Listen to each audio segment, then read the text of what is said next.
you all being here. As she mentioned, we are the Finance, Risk, Budgets, and Assessment team. My name is Gene LeConte. I'm the team liaison. My name is Lois Anakwa. My name is Jessica Flynn. I'm Courtney Clark. I'm Raven Boulding. I'm Sabina Dessasor. My name is Alexander Marino.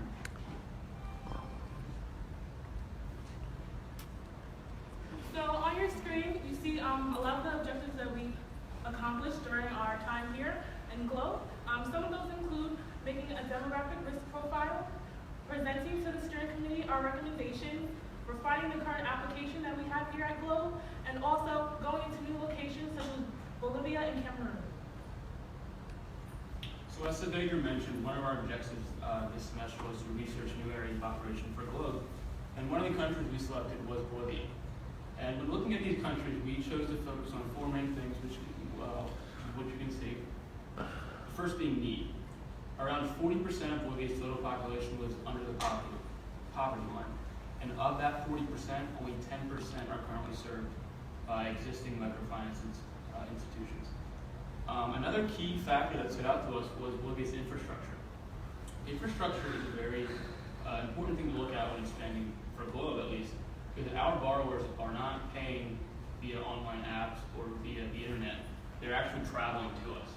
So if travel is risky for them, if it's dangerous, or even if it's just inaccessible, that could overall result in higher default rates on our loans that we hand out.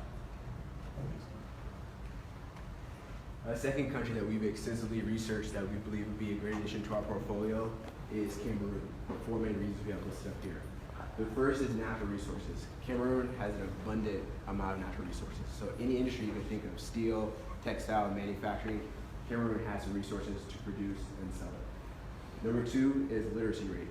Cameroon has one of the highest literacy rates of any country on the continent.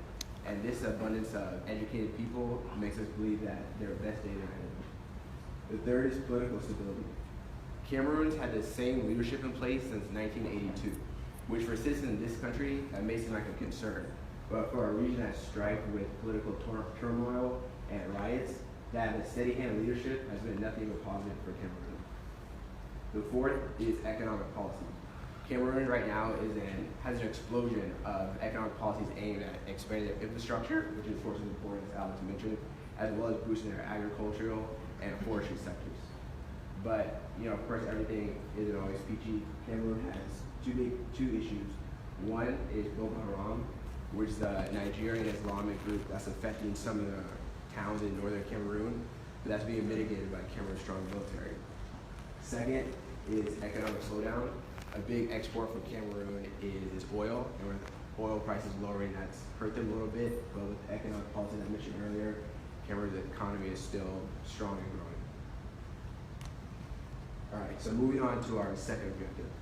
What our second objective was about is going from saying things like, we think this is a good investment, or we believe this is a good idea, to saying we know this is a good idea, and we know this is a good investment. And we're doing that by backing those words up with numbers. So we started looking at average data metrics from our successful borrowers and comparing that to incoming loans. So the graph on the right, you see that we displayed the ages of 10 successful borrowers from Kenya, and then we can just calculate averages in Excel using simple functions. So unless you see the average number of children borrowers in Kenya is 4.5, you see the average loan amount. So if we get an incoming loan of someone who has 8 children and is asking for $900, we don't have to say, maybe that's not a good idea. We have the numbers to back up and say, no, that's a really risky investment, and we're not going to go with that borrower. So our third objective was to review and make loan recommendations. So our GLOW class was fortunate enough to have 9 new applications this semester.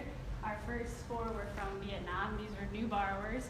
So our first was Vu. She requested a loan to open a small food stand located outside of her home. Then we had Trin, who requested a loan to purchase a laptop to work overtime hours on her interior designs. She works at an architecture company in Ho Chi Minh City. And then we had Lee, who requested a loan to purchase a motorbike so that he could go from home to home for his knife sharpening business. He also provides for his 2 daughters. One is in college and one is in high school. And then we had Bo, who was just recently approved by our steering committee. He requested a loan to purchase new garment materials for his mom, who is a seamstress. and he'll also run the marketing side of her business, and he's going to develop a website so that she could sell more of her clothes on the internet. And so all of these borrowers were new borrowers, so they received the 5% interest rate. Then we had 5 new repeat borrowers from Nicaragua. Our first was Jose Orozco. He requested a loan to reactivate his Naka Tamales business. And a Naka tamale is similar to a regular tamale, but the meat, rice, and other ingredients are in a banana leaf, and then he steams them. So he requested a loan to reactivate this business to provide for his family.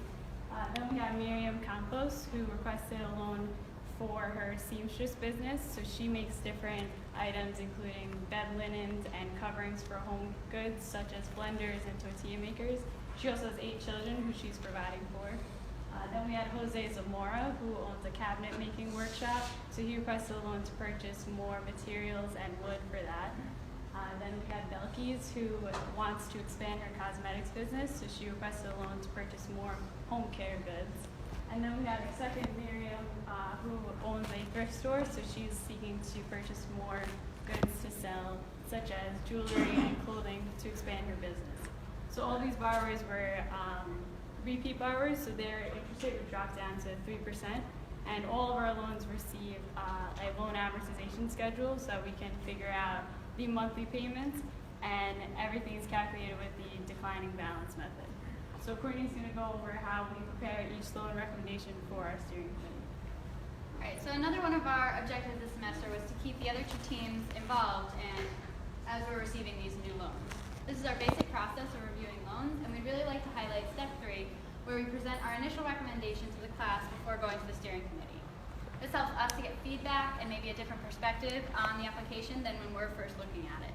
It also helps to keep everyone involved in knowing who our borrowers are, and this is really important because our borrowers are truly the center of what we're doing here at Globe, so we all want to know about them and have that connection to them as well.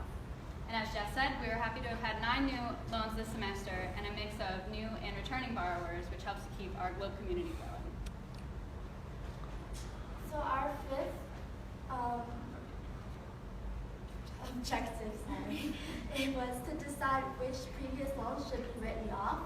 Early in the semester, we met with Dr. Sama, and we went through a spreadsheet from all of our borrowers from 2009 into the present.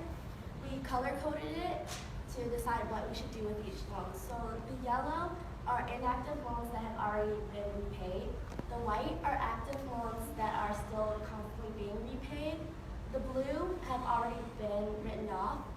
The red were never picked up, so the money was never picked up, so that they're inactive. The green are our 2 group loans, so we've contacted the Daughters of Charity to see the progress on those. And the purple are the loans that we think should be written off. Those were mostly from Kenya and the Congo, and we contacted the Daughters and are waiting to hear back from them about the progress on those and whether we should actually write those off. Our last objective was revising the current loan application. So in order to better understand our clients and to better help them with their entrepreneurship business, we added a couple questions so that we can understand what they're doing and if they are actually going to continue doing what they're doing. For example, the current and past occupation, we separated them because the current occupation is what they're doing now and the past is what they've been doing before.